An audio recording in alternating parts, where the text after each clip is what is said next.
Hello dear student, हम continue कर रहे हैं class 8th science chapter 6 combustion and flame from the NCERT book, जिसमें आज हम देखने वाले हैं फ्यूल एफिशिएंसी। हमारा जो लास्ट वीडियो था उसमें हमने different zones of candle flame जो था वो देखा था और फ्यूल के बारे में पढ़ा था। Now we start with the fuel efficiency. Fuel efficiency होती क्या है ना। तो हम देखेंगे फ्यूल एफिशिएंसी क्या होती है। Suppose you were asked to boil a given quantity of water using cow dung, coal and LPG as a fuel. आपको एक पर्टिकुलर पानी दिया हुआ है क्वांटिटी में, उससे आपको गर्म करना है ना, बॉईल करना है सॉरी। और उसके लिए किस किस का यूज़, काऊ डंग मतलब आप समझते हैं कंडे जो होते हैं, कोल एंड एलपीजी का। विच फ्यूल वुड यू प्रीफर, आप कौन सा फ्यूल प्रीफर करेंगे। ऑब्वियस बात है, हर एक व्यक्ति क्या बोलेगा, एलपीजी है ना। एलपीजी में जो है वो ज़्यादा इजी होता है और हम वही प्रीफर करेंगे। Give your reason. You may take the help of your parents. Do this 3 fuels produce the same amount of heat. क्या तीनों तरह के फ्यूल जो हैं वो सेम अमाउंट ऑफ हीट देते हैं? बिल्कुल भी नहीं। The amount of heat energy produced on the complete combustion of 1 kg of fuel is called its calorific value. क्या अमाउंट ऑफ हीट एनर्जी जो प्रोड्यूस हो रही है कंबशन में, कितने में, 1 kg ऑफ फ्यूल में, है ना। 1 kg ऑफ फ्यूल को कंप्लीट कंबस्ट करने पर जो अमाउंट ऑफ एनर्जी प्रोड्यूस्ड हो रही है वो क्या कहलाती है, उसकी कैलोरीफिक वैल्यू कहलाती है। तो the calorific value of fuel is expressed in a unit called kilo joule पर केजी। अब यहाँ पर ये जो यूनिट है हम इसको किस में मेज़र करते हैं, किलो जूल पर केजी में। देखिए ये अलग अलग दी हुई है, कैलोरीफिक वैल्यूज़ जो हैं वो अलग अलग की दी है। काऊ डंग की जो होती है वो 6000 से 1000, वुड की 17 to 22,000, कोल की 25 to 33, पेट्रोल 45,000, केरोसिन। अगर आप इसमें देखेंगे तो सबसे ज़्यादा कैलोरीफिक वैल्यूज़ जो मिल रही है वो आपको हाइड्रोजन की मिल रही है, बट घरों में हम हाइड्रोजन यूज़ नहीं कर सकते हैं। फिर यदि देखें तो एलपीजी की है, लगभग कितनी है, 55,000, है ना। तो ये जो है ये अलग अलग कैलोरीफिक वैल्यूज़ जो होती हैं वो मिल रही है, मतलब उतनी एफिशिएंसी है, कम अमाउंट में ज़्यादा एनर्जी देना। Burning of fuels lead to a harmful products. Obvious बात है, बर्निंग की प्रोसेस होगी तो हार्मफुल प्रोडक्ट का फॉर्मेशन होता ही होता है, कुछ नहीं तो कार्बन डाइऑक्साइड बनेगी which is also harmful for environment. तो हम देखें the increasing fuel consumption and harmful effects on the environment. हम जितना ज़्यादा फ्यूल का कंजप्शन करते जा रहे हैं, बढ़ाते जा रहे हैं उसका यूज़, उतना ज़्यादा एनवायरनमेंट पे जो है वो एडवर्स इफ़ेक्ट हो रहे हैं। Carbon fuel like wood, coal, petroleum release unburnt particles. These fine particles are dangerous pollutant causing respiratory disease such as asthma.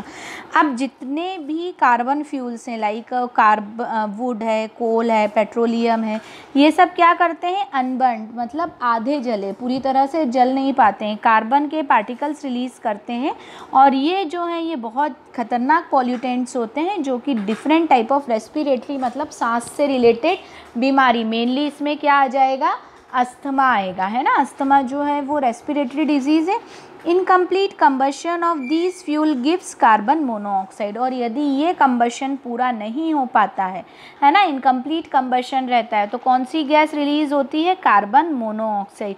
और ये जो होती है ये बहुत ही डेंजरस होती है। यदि बंद कमरे में ये गैस प्रोड्यूस्ड हो जाए तो ये व्यक्ति को मार भी सकती है। मतलब यदि व्यक्ति सो रहा हो और कार्बन मोनोऑक्साइड गैस वो इनहेल करता रहे तो दम घुटने से उस पर्सन की डेथ भी हो सकती है, ठीक है। तो इसीलिए कभी भी बंद कमरे में कोई भी लालटेन या इस तरह का जो है कैंडल वगैरह जला के नहीं सोना चाहिए कभी भी, क्योंकि गैसेस एक्सचेंज नहीं हो पाती है, ऑक्सीजन की कमी होने लगती है, रूम में कार्बन मोनोऑक्साइड बनने लगती है जो कि डेथ का कारण बन जाती है, ठीक है। अब यहाँ पे हम ये थोड़ा सा देखें। For centuries wood was used as a domestic and industrial fuel. काफ़ी सालों से, मतलब कई सौ सालों से जो यूज्ड किया जा रहा है वो क्या किया जा रहा है, वुड किया जा रहा है, डोमेस्टिक मतलब घरों में और इंडस्ट्रीज़ में। But now it has been replaced by the coal and other fuels like LPG. But आजकल क्या करते हैं, इसे कोल या एलपीजी वगैरह का यूज़ ज़्यादा करने लग गए हैं। In many rural parts of our country people still use wood as a fuel because of easy availability and low cost. आज भी कई जगहों पे लोग लकड़ी का ही उपयोग करते हैं। क्यों? क्योंकि ईजीली अवेलेबल है, पहली बात। दूसरी बात ये है इसकी प्राइस कम होती है, सस्ती मिल जाती है। गाँव के आसपास जंगल वंगल होते हैं तो लोग बिना किसी पैसे दिए ही लकड़ी काट के लेके आ जाते हैं। However, a burning of wood gives a lot of smoke which is very harmful for the human being। अब लकड़ी यदि जलती है तो बहुत सारा धुआं भी करती है जो कि बहुत ही ज़्यादा हार्मफुल है। इट कॉसेस रेस्पिरेटरी प्रॉब्लम, ये रेस्पिरेटरी प्रॉब्लम भी कॉज करती है। Also trees provides us with useful substance which are lost when wood is used as a fuel. अब होता क्या है, इसी के साथ साथ हम जो ट्रीज़ हमको यूज़फुल सब्सटेंस दे रहे हैं वो भी चले जाते हैं, है ना, क्योंकि लकड़ी का यूज़ फ्यूल में हो गया तो हमने पेड़ काट लिए। Moreover cutting of trees leads to deforestation, और कटिंग ऑफ ट्रीज से क्या कॉज होता है? डिफॉरेस्टेशन। और वो अब देखिए डिफॉरेस्टेशन कॉज होगा तो क्या होगा? अर्थ पे ऑक्सीजन कम होती जाएगी, कार्बन डाइऑक्साइड का रेशो बढ़ता जाएगा। कार्बन डाइऑक्साइड जो है रेस्पिरेशन में तो रिलीज़ हो ही रही है, कंबशन में भी रिलीज़ हो रही है, और उसके कारण यदि कार्बन डाइऑक्साइड का रेशो बढ़ गया तो it cause the global warming. Global warming मतलब अर्थ का टेम्परेचर जो है वो बढ़ जाएगा। दरअसल होता है क्या है, ये अर्थ जो है इसको कार्बन डाइऑक्साइड गैस हैवी होती है ऑक्सीजन से, तो ऑक्सीजन ऊपर ही रह जाती है। ऑक्सीजन के कॉन्सेंट्रेशन वैसे ही अगर हम पेड़ काट रहे हैं तो कम होता जाएगा, तो ये क्या करती है, ऐसे कवर कर लेती है ब्लैंकेट जैसे पूरे अर्थ को। अब यदि सनरेज इसके अंदर आती है तो कार्बन डाइऑक्साइड जो है बिहेव लाइक अ ग्लास, ये अंदर आने तो देती है पर बाहर निकलने नहीं देती है हीट को, तो कंटिन्यू जो है हीट जो है अर्थ पे ट्रैप होती जाती है, अर्थ लैंड पे, और उसके कारण क्या होता है, अर्थ टेम्परेचर इंक्रीज होता है, और ये जो कहलाता है वो कहलाता है ग्लोबल वार्मिंग। ग्लोबल वार्मिंग से क्या होगा, अर्थ का टेम्परेचर बढ़ेगा जिसके कारण मेल्टिंग ऑफ पोलर ग्लेशियर्स होंगी, बर्फ़ पिघलेगी, टेम्परेचर बढ़ेगा तो, है ना, जो कि राइज इन सी लेवल करेगा, फ्लूड्स आ जाएंगे कोस्टल एरिया में, और लो लाइंग कोस्टल एरियाज़ जो हैं, जो नदी के किनारे, समुद्र के किनारे ऐसे एरियाज़ हैं, वो तो क्या हो सकते हैं, सबमर्ज्ड हो सकते हैं, पानी के अंदर डूब जाएंगे वो। काफ़ी सारे सिटीज़ के लिए वार्निंग भी आई है कि इतने इतने सालों में यदि ऐसा होता रहा तो ये सबमर्ज्ड हो सकते हैं। Then burning of coal and diesel releases sulphur dioxide gas.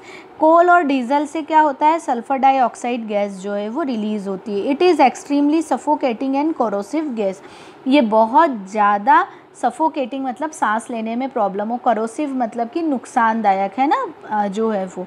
More over petrol engine give of gaseous oxides of nitrogen. अब यहाँ पर जो पेट्रोल इंजन वगैरह रहते हैं ये नाइट्रोजन के ऑक्साइड्स छोड़ते हैं।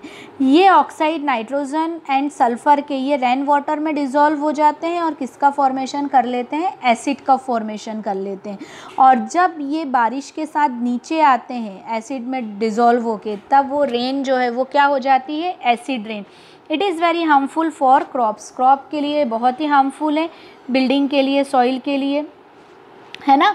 तो इसीलिए हमको ये जो है डीजल एंड पेट्रोल की जगह कौन से फ्यूल्स यूज़ करने चाहिए, सीएनजी जो है वो यूज़ करना चाहिए, क्योंकि ये जो है क्लियर फ्यूल है ना, क्लीनर फ्यूल है, जिससे कि एनवायरनमेंट को कोई भी हार्म नहीं होता है, इस तरह के कोई भी हार्मफुल प्रोडक्ट का फॉर्मेशन नहीं होता है ना। तो इस तरह से हम अपने एनवायरनमेंट को सेफ कर सकते हैं, ठीक है। It is all about the combustion and flame. आप लोगों को उम्मीद करती हूँ समझ में आया होगा। एक बार इस चैप्टर को रीड ज़रूर करिएगा एनसीईआरटी बुक से, और डाउट हो, प्रॉब्लम हो, then you ask me. Thank you so much.